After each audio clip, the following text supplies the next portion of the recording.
കാര്യട്ടോ ആ ഒരു ജെല്ലി മിഠായിൽ നിങ്ങൾ ജസ്റ്റ് ഈ ഒരു വീഡിയോ ഇപ്പോൾ കണ്ടുകൊണ്ടിരിക്കുന്ന വീഡിയോ ഉണ്ടല്ലോ, അത് ഈ ഒരു മിഠായിയുടെ വീഡിയോ ആട്ടോ. ജെല്ലി മിഠായി എന്ന് പറയും, അതായത് നമ്മുടെ പിള്ളേർക്ക് ഏറ്റവും കൂടുതൽ ഇഷ്ടപ്പെട്ട ഒരു മിഠായിയാണ് ഈ ജെല്ലി മിഠായി എന്ന് പറയുന്നത്. പിള്ളേർ നല്ല എല്ലാവരും കഴിക്കുന്ന ഒരു സാധനമാണ് ഈ ഒരു ജെല്ലി മിഠായി. അതായത് ജെല്ലുമാരി ഇരിക്കുന്ന നല്ല അത്യാവശ്യം നല്ല വയലിട്ട് തന്നെ ഉള്ളതാന്നിരിക്കും. അപ്പോൾ ഈ ഒരു മിഠായിയുടെ വീഡിയോ ആയിട്ട് അതൊന്ന് പിഴിഞ്ഞ് കഴിയുമ്പോൾ അതിൽ നിന്ന് ഒരു ചെറിയ പ്ലാസ്റ്റിക് അംശം പോലത്തെ അല്ലെങ്കിൽ ഒരു പ്ലാസ്റ്റിക് പോലത്തെ ഒരു മെറ്റീരിയൽ കിട്ടുന്നുണ്ട് എന്ന് പറഞ്ഞുകൊണ്ടാണ് ആ ഒരു വീഡിയോ. അപ്പോൾ ഈ ഒരു മിഠായി ഇത് എങ്ങനെ ഇട്ടിട്ട് നമ്മൾ ജസ്റ്റ് ഇതൊന്ന് അവർ ചെയ്തതുപോലെ തന്നെ നമ്മളൊന്ന് പരീക്ഷിച്ച് നോക്കണം. എത്രത്തോളമാണ് ഇത് സക്സസ് ആവുന്നത് എനിക്കറിയില്ല, ഇനി ഇത് ഫേക്ക് ആണോ എന്നറിയില്ല. ഈ ഒരു ഐറ്റം നമ്മൾ നൈസായിട്ട് ഈ തുണിയിലേക്കാണ് വെച്ചിട്ടുണ്ട്. ഈ തുണിയിലേക്ക് വെച്ചിട്ട് നമ്മൾ ഈ പിള്ളേർക്ക് കൊടുക്കുന്ന സാധനം ഉണ്ടത് ഇതിങ്ങനെ പിഴിയണ കാണിച്ചിട്ടുണ്ട്.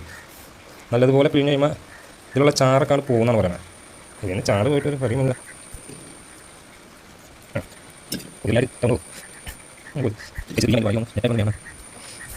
നമ്മുടെ ഫസ്റ്റ് അറ്റംപ്റ്റ് ഫെയിലായിട്ട് ഞങ്ങളൊരു ഇതൊരു തോർത്തിലേക്ക് ആക്കിയിട്ടുണ്ട്. ആ തോർത്തിലേക്ക് ആക്കിയിട്ടാണ് നമ്മൾ ഇനി ചെയ്യാൻ. കാരണം ആ ഒരു തുണിക്ക് നെറ്റ് കുറവായതുകൊണ്ടാണെന്ന് തോന്നുന്നു. ആ തുണിയിൽ നിന്ന് മെറ്റീരിയൽ പ്രത്യേകം വരുന്നില്ല.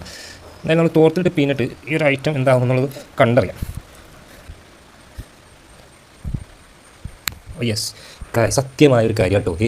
ആ ഒരു ജെല്ലി മിഠായിൽ ഇതെന്ത് മെറ്റീരിയലാണെന്ന് എനിക്കൊരു പിടുത്തം കേട്ടോ. താഴെ തോർത്തിലിട്ടത് ഇതെന്ത് മെറ്റീരിയലാണോ? പ്ലാസ്റ്റിക് തന്നെയാണത്.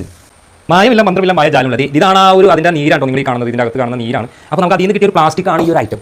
ഇതിൻ്റെ അകത്തൊക്കെ ഉണ്ട്. ഈ തോർത്തിൻ്റെ എനിക്ക് തോന്നുന്നു തോർത്തിൻ്റെ അകത്ത് ഏകദേശം ഫുള്ളായിട്ടുണ്ട് ഈ സാധനം. ഇതെന്ത് മെറ്റീരിയലാണെന്ന് എനിക്കറിയില്ല കേട്ടോ. ഒരു വക മെറ്റീരിയൽ ഇതുള്ളതാണ്ടോ സംഭവം. ഈ പറഞ്ഞ പോലെ അവർ കാണിച്ച പോലെ ഇതിനൊരു മെറ്റീരിയൽ കിട്ടുന്നത് ഇതിന് അകത്ത് പോയ വിഷയമുള്ളതാണോ ഇനി പ്ലാസ്റ്റിക് ആണോ എന്താണെന്നൊന്നും നമുക്കറിയില്ല. ഈ ഒരു ഐറ്റം എന്താ സംഭവം അറിയില്ല. അങ്ങനെ ഒരു ഐറ്റം നമ്മൾ പിഴിഞ്ഞ് കഴിയുമ്പോൾ അതിൽ നിന്നൊരു പ്ലാസ്റ്റിക് രൂപത്തിലുള്ള ഈ ഒരു സാധനം ഇത് കത്തിച്ച് നോക്കിയാലോ അല്ലെങ്കിൽ അങ്ങനെ അറിയാം. ഇതൊക്കെ വള്ളി മാറി വലിയുന്നുണ്ട് ഈ ഒരു ഐറ്റം. ഇത് എന്ത് മെറ്റീരിയലാണ് ഇത് എന്തിനാണ് ഈ മിഠായിക്ക് ഉപയോഗിക്കുന്നതെന്ന് നിങ്ങൾക്ക് അറിയാവുന്നവർ നിങ്ങൾ കമൻറ്റ് കേട്ടോ. ഇത് സത്യമാണോ അല്ലെങ്കിൽ നമുക്കറിയില്ല.